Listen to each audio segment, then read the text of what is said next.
of the house, and the stump was probably half a metre round, and it had tar across the top. And I noticed that through the slab on the back of the house, the roots had gone underneath the house, and it had lifted the whole house on that corner up probably about 20 millimetres because of the root system underneath the slab, which has possibly caused cracking in the slab. So they've got rid of the tree, and now when the tree rots over time, the slab is going to move back down, and that tree stump and that tree may bring termites into the house. So there's the slab footings, which I've picked on quite a few houses with slab foundation failure. That's a hard one to find, but I'll soon be able to get them. And also the stumps in a house, that's one other thing. And moisture around a house. Moisture kills a house. It like rots things and moves things and makes things expand and contract, and then be very problematic. It rusts gutters and it lets water into the roof, and then it rots things. And the other thing is the roofing members. If the roofs aren't put together properly, that can cause trouble as well, like what I found this morning. Wow. You have a lot of stories to tell because every day you do it as Yep. your job, right? Yeah. And Rod, when you communicate these defects to if somebody is trying to sell, there's very emotional value as well. How do you handle those emotions? People who have held that house that has some memories, or some people want to buy that house. How do you handle that, Rod? Is it training available as or it's just Um, human? How do you handle? yeah, it is. It does slightly disturb me when I've got to tell people that their house, and especially the owners, the current owners, that their house is not necessarily as good as what they think it might be, because obviously they love the house and they think it's perfect. But let me explain this properly. There is no perfect house. You can buy a brand new house, or you can buy a house that's 100 years old. They always need work, and nothing is ever perfect. But letting people down, saying that you've got major defects that you weren't aware of, that is the hardest part of the job. Wow. And in general, do older homes in Victoria compare to new builds in terms of common problems? When you compare these two in Victoria, do you find older Different homes problems. have more So, problems? so different problems. The houses that you build these days are built to the new standards, and obviously over time, when the standards are written and remade because of problems that do come up over the years, that's why they're supposed to build the houses different now.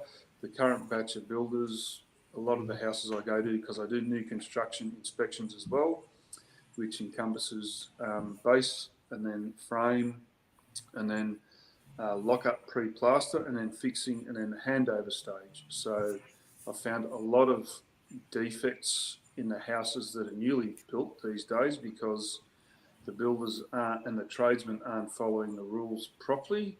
So the older houses are built a lot better from what I've found, but the older houses have got issues with movement because they're old and they were building them different. But so the issues are different. And with my experience in construction, you just need to be able to work out the difference and be able to tell what the difference is in the defects. So my question in general is, based on the cost of construction is going, is very high these days. Do you see that though people are paying good money for the construction cost and everything, the quality is deteriorating in general on the new builds? Yes, it is. Yep, yep. And it's actually because I was very fussy as a tradesman, and I used to go when I used to do jobs for people when I was doing construction. I used to go over and above and give people extra because I know what's going to happen and what's wrong, and to alleviate that in the future, I used to go over and above. The builders these days, they don't seem to do that. They barely meet the adequate standards, which is very disappointing. No, I understand that because you have seen the best cycle 20, 25 years. You have been carpenter yourself, so you know the workmanship, the quality of workmanship. Yeah, that's right. It's gone down because it's not being, in my opinion, it's not being regulated properly. Ooh, interesting. And similar thing now for the first home buyers, what are the most common misconceptions about the inspection process? Misconceptions.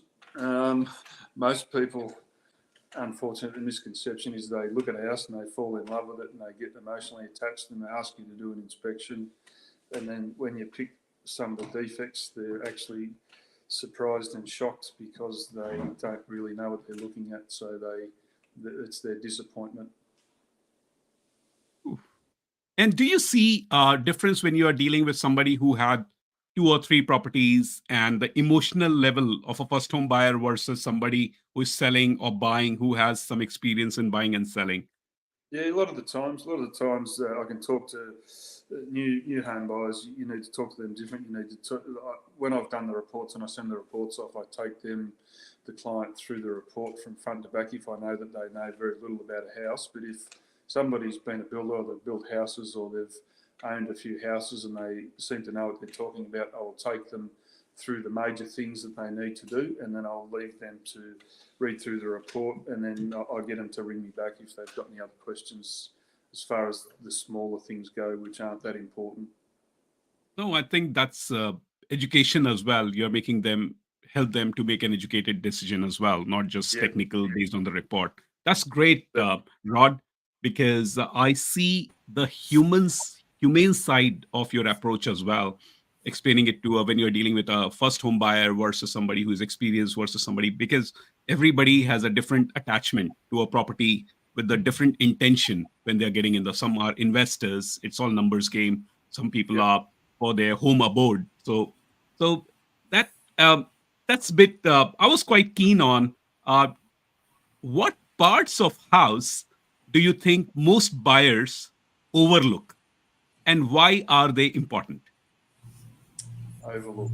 So the most important part of a house that gets overlooked, in my opinion, is the subfloor and the stumps. When there is a subfloor and stumps, because that's the area where most of the issues come from, and a good inspector will do their absolute best to get underneath the house and look underneath the house, because they will know that that's the most important part. There's been quite a few times when I've opened a subfloor hatch and gone to go in there and it's all obstructed, and I've moved all the obstructions out of the way so that I can get in there and look at it properly. And the main thing that I look for under established houses with a subfloor is I go straight to the wet areas, because that shows me if there's water coming out of the wet areas from the laundry or from the bathroom or from the shower ensuite, and that tells me specifically if it's been done up or if it's old and it's been leaking. Then that tells me that the wet areas in a house are the most expensive areas to do up, and then that's going to cost the client that I'm doing the job for a lot more money, because they're going to need to refurbish that area where I find the leaks.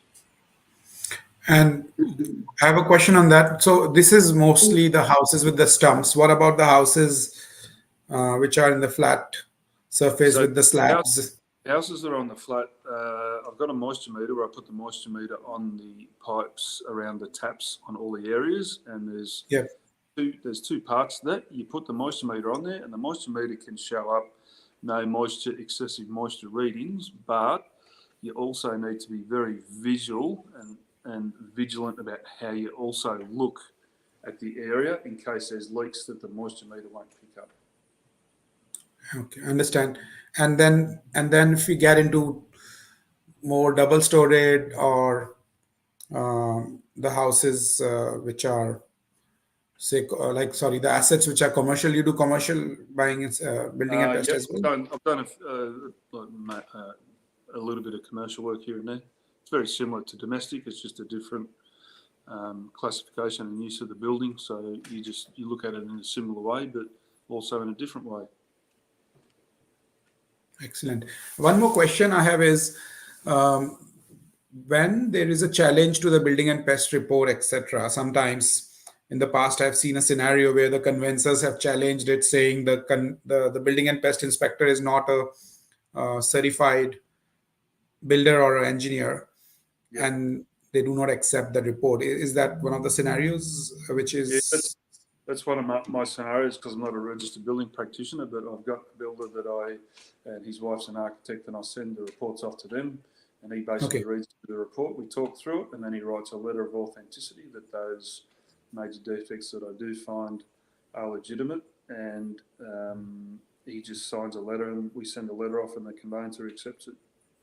Okay, great. Good to know, because this is another level of complexity in few of the contracts I've seen Yeah, in the past, so which we have gone through. also started making inroads into getting my builder's license, so then I don't have to rely on that process. I can just do it myself. All right. Thank you. I think, Harshit, there are a couple of questions on the chat as well.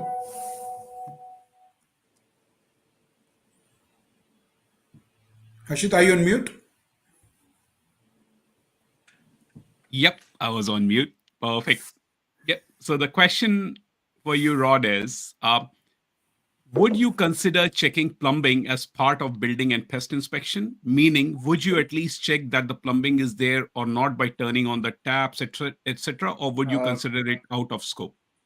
Nope, I turn on every tap to make sure that there's no leaks and then there's no water hammer. Okay, so I did a job, now it was a long time ago, a couple of years ago. It was like down in the Dandenong area somewhere, and I was turning the taps on and off to check for water hammer. So what water hammer does, it's banging in the pipes. I'm pretty sure everybody's turned on a tap in their life and they've found the banging noise in the walls. And I was checking the taps in this one house, which was quite an old house, for water hammer. And I turned the taps on and off, and the water hammer was quite bad.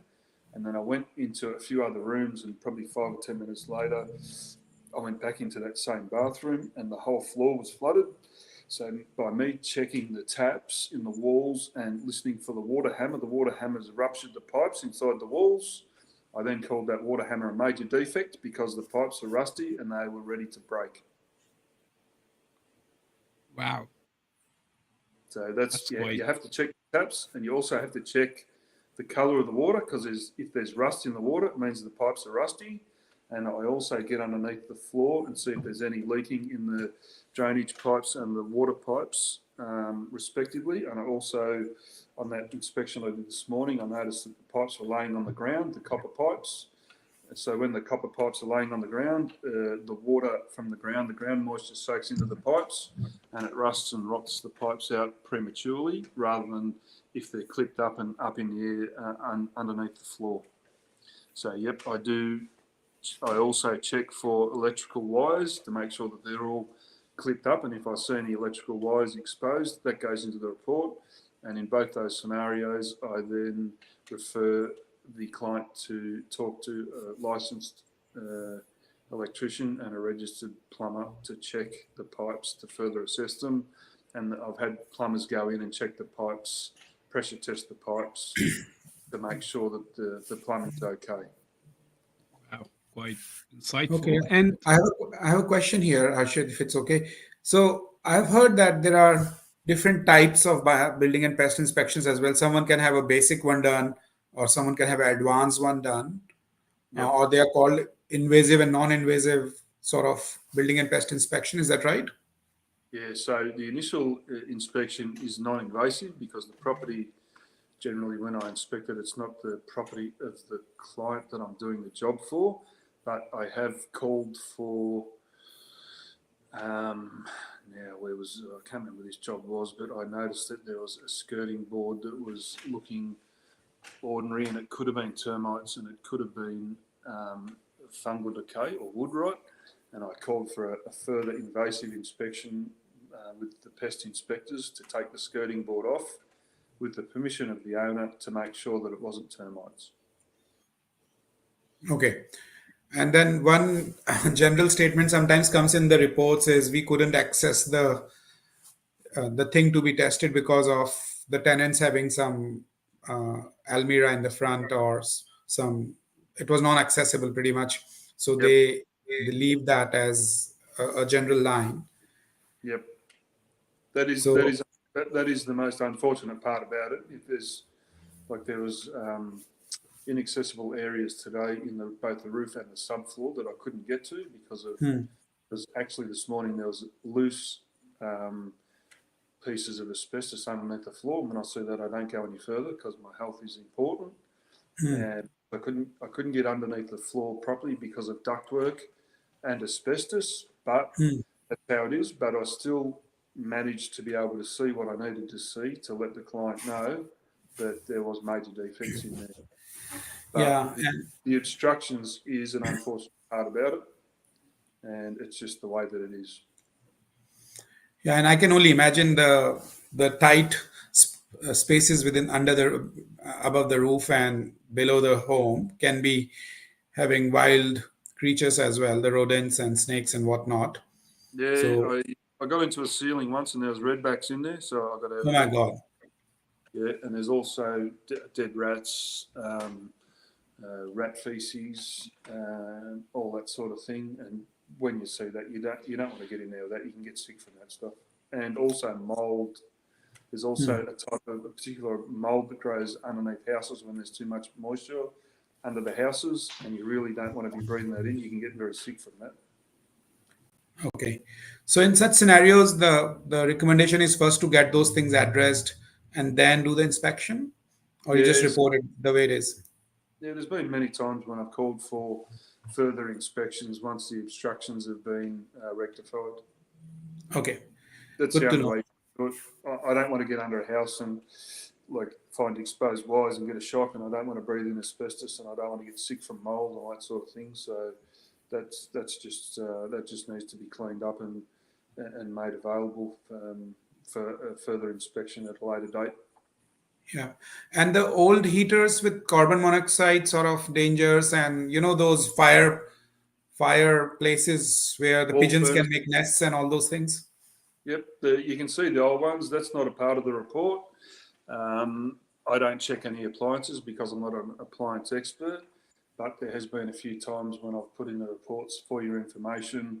This should be checked. This could be a dangerous a hazard for somebody because it is old. I have put that in there a few times. Okay. Well, at least you call that out as a thing to be checked by a That's right. professional. So at least whoever is buying the property will exactly know what they're buying and what are the That's things they don't know right now. I can't go in there and look at a wall furnace and say that looks old. You should get rid of that. That's not my area of expertise. I just call that out and put that in for your information. You should really get this checked out. And then there are some instances when I can smell gas around the side of the house, and I'll put that in there as a safety hazard because that's pretty obvious there's a gas leak. No, good to know. This information is so powerful because many times when we get reports from building and pest inspectors and we are talking to our clients, there is a sense of lack of understanding of them, of these challenges which building and pest inspectors face, Yep. both from a safety perspective, the actual on the ground situation. So Yep. it's important that they're getting educated. Over to you, Harshit. There are a few more questions flowing in. I'm sure I'm taking over the call. Yeah, Rod. To be honest, this is getting very exciting because quite I'm intrigued with the findings and the value that we're getting out of this session. This is amazing. Rod, you mentioned about you go in areas, you go whether underneath, to check the stumps and all. So the question is, what's your process for inspecting areas that aren't easily accessible, like roofs or crawl spaces? So I've got a little bit of a theory where if I can't actually stand up, if there's free access and there's boards and stuff laid down across the timbers in a roof, I will walk across them if I can manage to do so safely. There has been a number of occasions where I look at the outside of a roof and you can see that the roof is buckling and waving and coming apart in certain areas, which is a long way from the ceiling void access point. And there's been a few times when I need to get to the other end of the roof and I've had to crawl on my hands and knees, and it's taken me a lot of extra time and extra effort to get down there, but I've got down there and I've found that in that area where I suspected there was major defects in the roofing structure, where the quality workmanship when the initial build happened, the junction where they've put the roof together wasn't right. So I go in there and I take the photos and then I come back out again. So I will go in there if I deem it to be safe and necessary. So, Rod, what I believe is you are a detective, right? The way you approach it. So, do you Yep. think if there are smart builders or the people who are doing renovation, they will try to hide traces that, hey, Rod will be coming for a building inspection in this area and he should Yeah, not find it out. How can I cover yeah, all the gaps?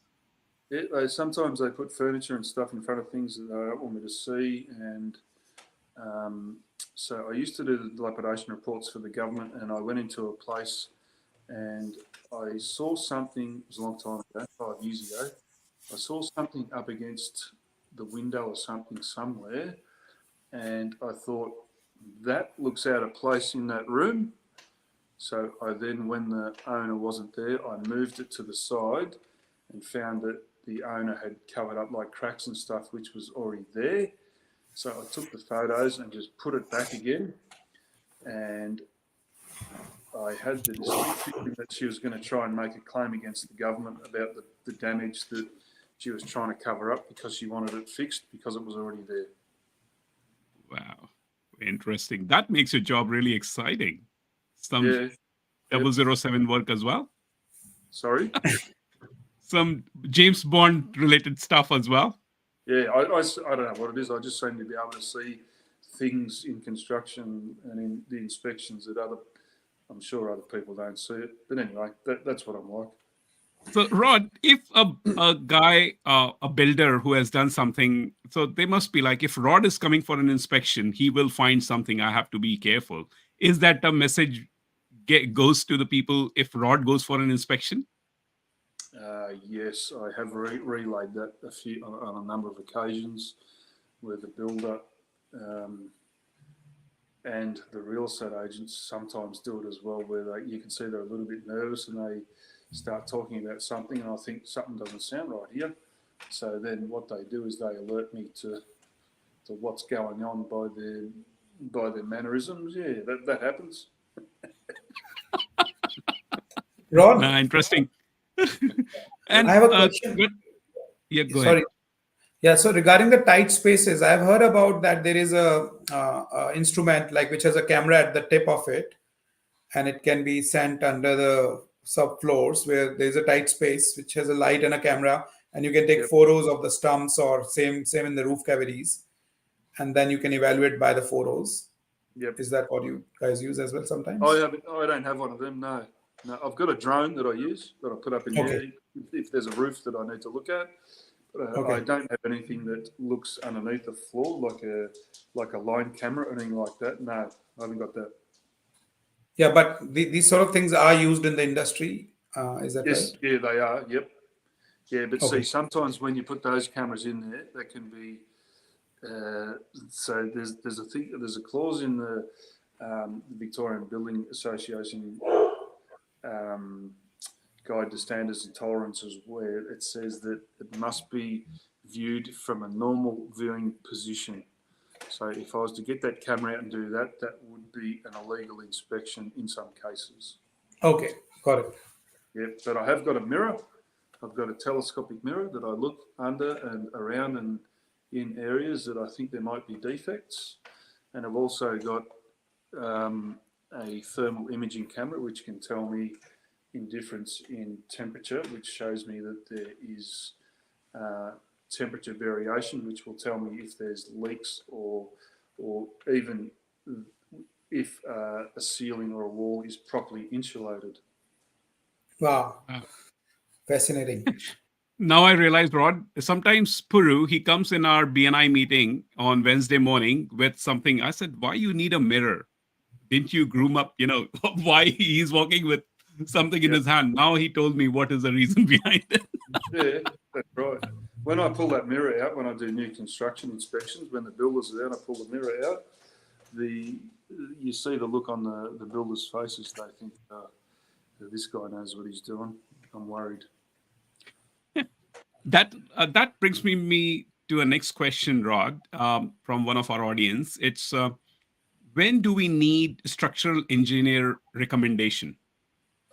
That's there's a thing in the in the National Construction Code called statutory interpretation. So when you do building inspections, it's called statutory interpretation as to when you think it needs to be further assessed by an engineer, and that's up to the discretion of the building inspector and how bad or how they think that if that's required. So most of the times I pretty much know what I'm looking at, but I call for further advice from a structural engineer when I think it's due, which is what happened today when I got inside the roof. That area needs to be further assessed by a structural engineer, but I pretty much know it's not right. But the subfloor stumps, there's no question about that. That's a major defect. And I may ask, how frequently you had to refer that you need to go to a structural engineer based on your experience? How frequently? That doesn't happen too often. Sometimes I will write in the report, you need further advice from a registered builder, and then also the possibility of further advice from a structural engineer according to the registered builder. Quite interesting. So Rod? that often, but it happened today. Maybe once a month. Okay. Interesting. See, I have different type of audience listening to you, and this will be replayed as well. Yeah. Can you walk me through the typical structure of your report and how issues are prioritized? This is just for the common people who don't know much about it. Yeah, issues are prioritised in the areas. So the first ones are safety issues, which is things like asbestos and electrical wires exposed and things like that. There's a lot of safety issues according to hazards. So they're the immediate ones are the hazards. And then the next one down is major defects. And a major defect is outlined in AS 4349 residential building inspections as something that will cause ongoing damage to the structure or the integrity of the building, which is generally water and moisture damage and structural alterations that don't comply with the codes. And then the next one is the minor defects. So the minor defects are things like paint flaking or let's say, what else? I can't say. A crack in a window is a safety hazard. Cracking, plaster, paint, just those minor things which you need to fix up, which aren't going to cause further ongoing damage to the structure. Interesting. And how do you assess a property's resilience to Victoria's weather conditions like flooding or bushfire risks? Yeah, I've done a few areas where I needed to relate to the BEL, which is the bushfire attack level. And when I do that in new constructions, I need to go back and read the Australian standards for BAL, bushfire attack levels, and find out from the area what the level of attack is, and then I need to put in my report what measures of protection need to be enforced to protect the property from bushfires. So yeah, that's a consideration as well. Do you check on the energy ratings? If someone is saying it's a 7-star energy rating or 5-star, is it actually a 7-star or 5-star? Generally, I can't do that because generally, once I've got to the point where I'm inspecting it, that sort of thing is already like put inside the building, like insulation and things like that. That's already in there. All I do is check it according to the plans that I've got in front of me. I can't actually check the size and the adequacy of insulation and things because the builder just needs to provide the owner with the receipts. Certification of everything, yeah. What he's actually put in there. Got it. And one question, do you even provide summary of repair estimates in your reports, or should buyers consult a specialist for that? Yeah, they need to consult their own specialists, and the reason that's done is because, like, you can have 10 different people give you 10 different answers about what costing may be. So I leave that up to the people. I say, when you get a copy of my report, send it off to the relative person, the builder, the plumber, the electrician, whoever it is, and get yourself a couple of quotes. But I can't provide quotes because I'm not going to be the one doing the work. Interesting. And it's tailored to the people's choice as well. They may have their preferred builder already, so Yeah, that that's may right. vary. Like, there's a lot of builders out there, and they all charge different prices. So what I say will invariably be wrong because I'm not the one doing the job. And suppose this is a question from my viewers. If they don't understand a part of inspection report, do you offer follow-up support or guidance on next steps? Yep. So I always read through the report with the people who don't understand it from the start to the back, and then once I'm finished, I say read it yourself on your own later on. And if you've got any further questions, just let me know. And that happens quite regularly where they didn't understand something I explained, and they ring me up, and I take them back through it, explain it properly, the best way that I can at their level of understanding. And then there is other people who do know what they're talking about, who I read the major defects for, and then I say to them, you need to read the report thoroughly from front to back, and if there's any questions in any other areas of the reports, let me know, and I'll explain it to you then. So That's quite I had helpful.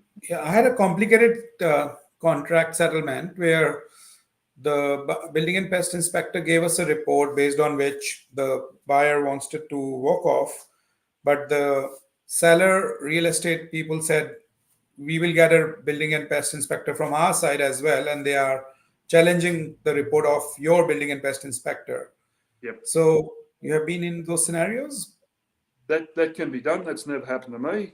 I've had a number of real estate agents that have said to my clients, and that's happened maybe at least 5 times, where the client has rung the real estate agent and they've said, my inspector picked up this, that, and something else, and the real estate agent has said to the client, we've had trouble with Jim's building inspections before. Trouble as in they've picked things that other people haven't picked, and they've said to my clients, if you want, I can get my inspector in. And my clients have said, no, thanks, I'm pretty happy with Rod's report. I'll go with that. And so the real estate agents, every now and again, they try and influence the clients to go with a different report, which doesn't pick up the defects that I managed to see and put into the reports. And I had a client in Heathmont, which is the next suburb from me. I found water damage and moisture damage in the floor, in the back of a cabinet, in the back of a wall. And my client went back, because that's a major defect, the client went back to the real estate agent and said, yeah, but I've had 4 inspections done, none of the other inspectors picked it up. And it's like, well, what do you want me to say? The damage is there, and I'm a lot more thorough than them. So the real estate agents can try and influence the clients to use different people. Absolutely, I hear It's unbelievable completely. what happens, but anyway, that's how it works. Wow. And Rod, do you take clients with you for inspection? I prefer if the clients didn't go with me on the inspections, because I like to concentrate on what I'm doing, and when the clients are there, they seem to be they distract me from looking at things properly. But I'm more than happy to meet the clients straight after the inspection and talk them through what I found. And how frequently do issues found in inspections lead to cancelled sales? And what types of issues are usually the cause? Just major defects, like what I was telling you before, stumps and illegal operations and damage. So if a client's at the top of their budget and they want to take on a house and they can't afford to do the repairs that are in the report, then they will invariably walk away from the report. How about termites and other pest issues in Victorian homes, and how do you assess for it? Yes, I did an inspection in Caulfield North, which was only maybe 6 weeks ago, and it was just a building inspection. And I picked up in the back of the laundry, there was live termite activity in the back of the laundry, which had eaten out the wall in the laundry and got into the hallway next to the laundry. And then that was live termites. And I said to them, don't buy this house. It's got live termites. So from a seller's perspective, they need to rip the wall apart and get all these things addressed before they can sell again. That's up to the seller. Like, the sellers don't necessarily find out what's in my reports. Sometimes I ask the sellers not to convey what's in the reports. So, if the sellers, it's up to the sellers. Generally, the sellers will just sell the property to somebody else that doesn't get a thorough building inspection like what I do. And then whoever buys the property that doesn't get the report done will then incur the costs of termite damage. And this job in particular in Caulfield North is probably, I'm tipping about $50,000 worth of termite damage. I also did a job in Coldstream, which is out in the east of Melbourne, and that probably had $100,000 worth of termite damage. And that was going to auction. Somebody would have just bought that at auction who didn't get a building inspection report done. So as the homeowners or landlord, what people can do to regularly get done in their homes to avoid termites? Sorry, what was that? I missed that. So if I'm a homeowner, yep, what preventions can I take to avoid the termites? So because if they're behind the walls. Yeah, the best way to avoid termites is to get a barrier treatment, like a termite treatment, which acts as one as a barrier, and two, when the termites eat some of the poisons that are laid, they eat the poison and they take the poison back to the queen who produces all the eggs and the new termites, and then it kills off the colony. You must kill the termite colony off, and that's done with barrier treatment with a particular chemical. And then after that, when you find the termite damage, you just fix the termite damage, and then you need to have a termite management plan, which will, in a scenario like that, will be annual termite inspections. Okay, now good to know, because I was talking to someone the other day. So traditionally, because termites are connected to tropical areas more, but he told me like a lot of houses are getting older, like especially in west of Melbourne, there are not a lot of new settlements. So he was saying like wait another 10 years. The tree roots and everything, they become home for a lot of termites. And then you will see a lot more work around there. Yeah, the termites every year, but in springtime when the humidity's in there, they migrate from the nest. They're called alates. The alates fly from the colony and they set up another colony within 50 to 100 metres of the old colony, and then they make their own colony, and then if it's close to your house, that colony, they will get into your house if you don't have barrier protection. Okay. Wow. Thank you so much. Harshit, I can see a couple of questions from Saurabh and Elliot. Yep. Elliot's question is, with property under auction, can the client share your report to the general public? Yes, that's legal. You're allowed to do that. That's called an on-sale report. So I've done that a few times where the real estate agent says to me, you've done an inspection for your client. Can I sell it? I've got another client that wants a copy of the report. Can you do that? And I say yes. Because legally you're allowed to do it. I don't actually like doing it because I like to stay loyal to my clients. But if somebody else wants a copy of the report, I sell them a copy of the report. Okay. So, Guru, you have a question? Yeah, so Saurabh had a question regarding the tight spaces and while doing inspections. Just covered. Yeah, we covered it. I think this is more related to the tree roots, which can penetrate into the drains between toilets and sewage. So how do you inspect them? They're very hard to inspect without a camera. That's a specialist thing from a plumber. There's a plumber that specialises in drainage.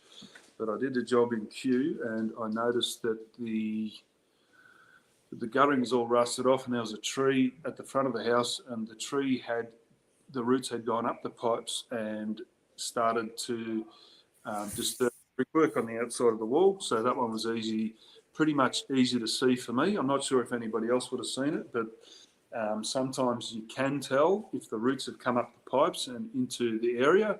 But if there's blocked gutters and there's excessive moisture areas around drainage pipes, then you need to call for a specialist plumber to put cameras down the pipes to inspect, to do a further inspection, just to make sure that that there's free drainage on the property. Okay. So it's a combination work of initial high-level inspection by you, and then if there is a doubt, then a specialist plumber will come with the cameras and everything, right? That's right. So 9 times out of 10, when I call for something like that, I'm pretty sure that that's the way that it is. But you just get that backup support to confirm your suspicions. Just on that, Rod, because you see different type of old, new, and you look at you have an X-ray vision, right? So what we see in the front face, you go back and check what's behind the scene, right? Now, it's just that comes from experience, from doing a lot of construction work. So the construction work that I have done, I've taken a lot of things apart and built things and put things back together. And when you hire an inspector, that's what you want, somebody that's done all the work and all the different trades in regards to construction work. So that's a lot of it, like 90% of it is experience, not just the tools that you've got, but the experience that you've accumulated. Interesting. I have one question. I know you operate in eastern suburb, this Ringwood area, and everyone. I have a question that a client likes your report, so they need your service interstate. Then do you travel interstate? Not interstate, no. I'm only registered to do it in Victoria. Okay, that's one. And so in commercial, what is the main difference in commercial building and pest inspection versus residential? With building inspection or pest inspection? Kind of both. Both. So commercial is a little bit different because, how can you say it? So when I did my associate diploma in building inspection, we covered a lot of the commercial things. So there's a lot of like harder materials, like they don't use timber as much.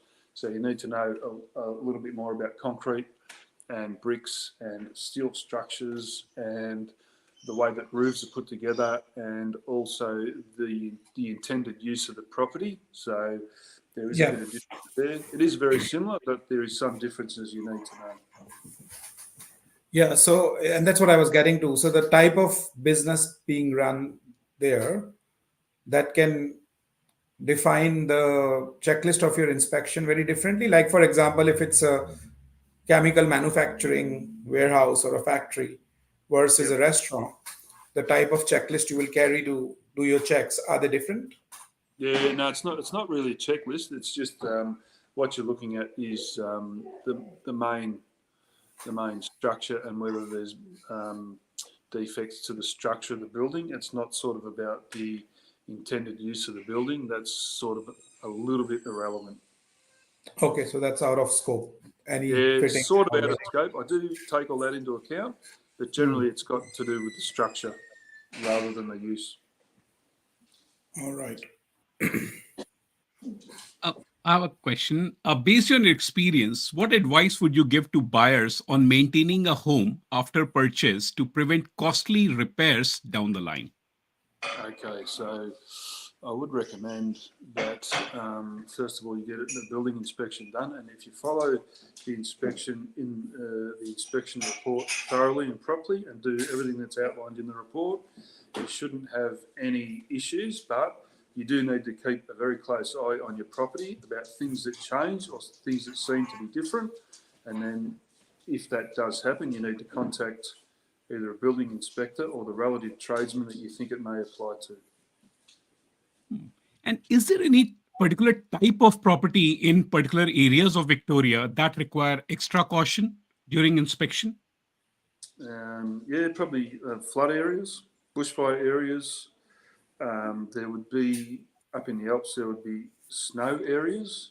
Yeah, there's different things that you look for in different areas. Yeah, absolutely. Yeah, we already discussed about fire and flood areas, right?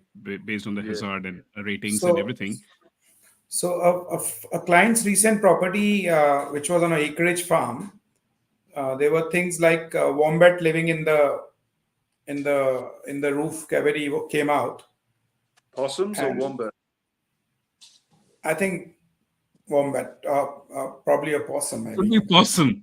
You got me. It's got to be possums in the roof. But I did find I did an inspection in Kinglake where I noticed that the subfloor hatch was off the floor, and then when I got under the house, I noticed that there was a wombat living under the house, and the wombat had put its burrow in underneath the house, and the wombat burrows had destabilised the foundations and caused major defects because the stumps were failing because of the wombat digging its holes down there.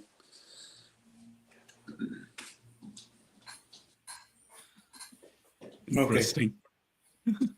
And from a severity perspective, so we had this interesting building and pest report Yep. where the timber activity was found on the fence, but not on the house. Yep. And the buyer just got very nervous. Yep. And we tried explaining to them that finding it on the fence is a highly probable thing because it's a fence. Yep. And there are wooden logs and all that, but it's quite away from the main property. But they decided to walk off. Yeah, so that doesn't matter that much. So what you need then is your barrier protection around the house itself, and you also need to clean the yard up, and you also need to monitor the fact if there's live termites in the fence, then eventually, if that's a termite colony, then they will migrate their way to the house. So you need to have annual inspections, and you also need to have a barrier protection around the house so that the termites don't enter the house, because the colony will be away from the house, and then they'll eat the fence, and then on the way to the house, they'll eat the fence to get to the house. Got it. And what about the rodents, like the rats and mice? Because some people put feed for the birds as a neighbor, and then that just invites the sewer rats to come out, and then the rats are a problem. Well, I see rat droppings and stuff inside the roof cavities and also underneath the floors. That creates a problem because they can eat through the electrical wires, because they need to, sometimes, as far as I know, they need to blunt their teeth. So they'll chew things to stop their teeth, to grind their teeth down. So rats can be a problem as far as electrical fires and stuff go, with chewing through things like wires. Okay, got it. I think we are closing to the time to finish this. Harshad, if you have another I have couple of- one last question. Have you noticed any recent building trends or materials that seem to lead to more issues or risks for homeowners? More issues. I'm not. So I'll tell you one thing I'm not keen on. I'm not keen on flat roofs that have no roof cavity that allow a roof to breathe. So these days there's a lot of flat top roofs where there's no air to get to let the inside of a roof cavity dry out, and then when you get a leak in the roof, invariably it creates more damage than what it should. So I'm not a particular fan of like the color bonds, you mean? No, not colorbond. So you've got a pitched roof where you can get inside of a roof and you can walk around. Yeah. Right, a flat Yes. roof with just roofing beams, and the whole roof is just in one section, a flat roof. Got it. So it's a flat civilian roof. horizontal.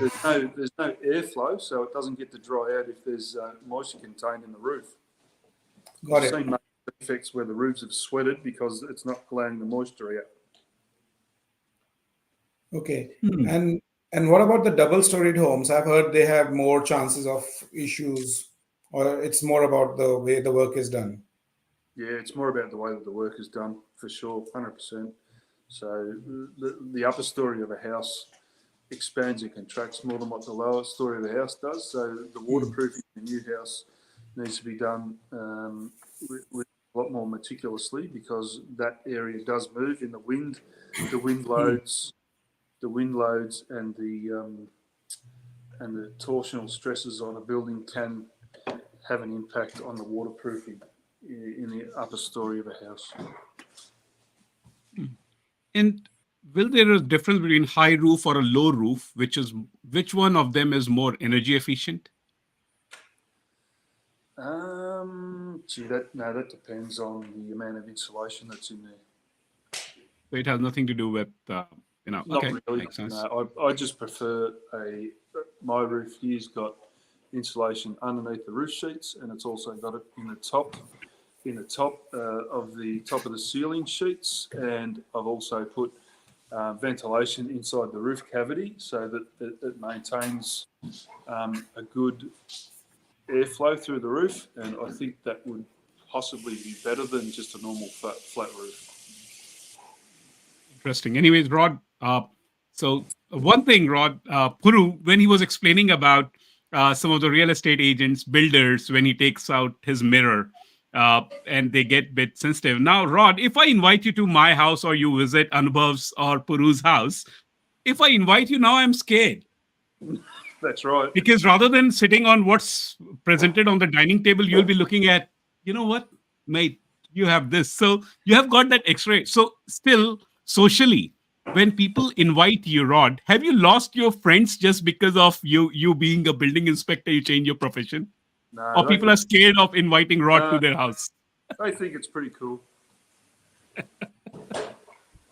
And this is and people when they see you, is there a novel behavior like if you're an IT or a buyer's agent, people generally ask, hey, what's the value of my house? Do I have any equity? What should I do next? So when you visit in your social circle, when you are drinking with your mates in a pub, what's the common thing you get asked for as a building inspector?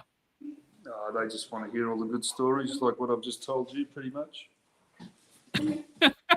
That is great. So and since you have decades of experience in this, and you did quite a intensive. So what I understood, Rod, from you, it's not just about building inspector as a certification, knowing all the rules. It is your background with your carpentry and the businesses that you ran, your experience with the tools and the environment that you have seen. That brings a lot of value for our clients straight away. That's right. So you don't want an inspector that hasn't built things and taken. So generally, when somebody asks you to do something, they either want a deck or an extension or something they want to add to the house. But then there's been a lot of times when I've been asked to come in and fix problems that have occurred, and when you pull things apart to fix them, you actually find out why they've gone wrong, and then that way you know how to fix them and rectify them, and then that helps with the inspections because you've pulled it apart to find out why it's gone wrong. So then when you inspect, you can then advise on how it's gone wrong and how to fix it because you've done it. I have last question from one of our audience. What's your thought about Hebel being used as a building material these days? Hebel's okay. It's actually very stable. Hebel is an aerated aluminium product that is actually very stable. So I actually don't mind Hebel. I think it's quite a good product. That's awesome. I think somebody will be able to sleep well who has just renovated his house. Hopefully the Hebel's been put in properly.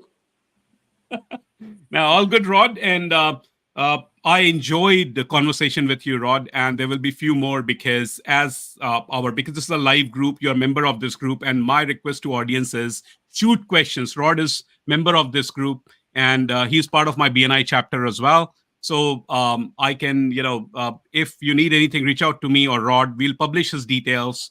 Quite an experienced guy and a great person to work with, very knowledgeable. I always love his company. I meet him every Wednesday. 6:45 till 8:30, I'm with Rod discussing about what's happening. So it's quite exciting. And Purus, anything from you for Rod? No, thank you so much, Rod. It was a lot of insightful information you shared with us, and it's a lot of confidence we get by understanding things in the right way, because knowledge is what addresses the fear and the fear of unknown. And so basically that's why I get engaged as inspector, to see things that you can't see and any problems that may occur, that because I've got the experience to do so. Brilliant, Rod. Thanks a lot, Rod, for your time, and thank you, audience, for shooting so many questions. This will be this video will be saved on our channel, and it will be published. The recordings will be published soon. And if you have still any questions which are unanswered, Rod's details will be published. You can reach out to him directly, or even you can publish those questions in the chat group on regular basis, and Rod will be there to answer. Thanks a lot, Puru. Thanks, Rod. Thanks for your time. No problems. It was a pleasure. Good night, everyone. Bye. Cheers. Thanks a lot.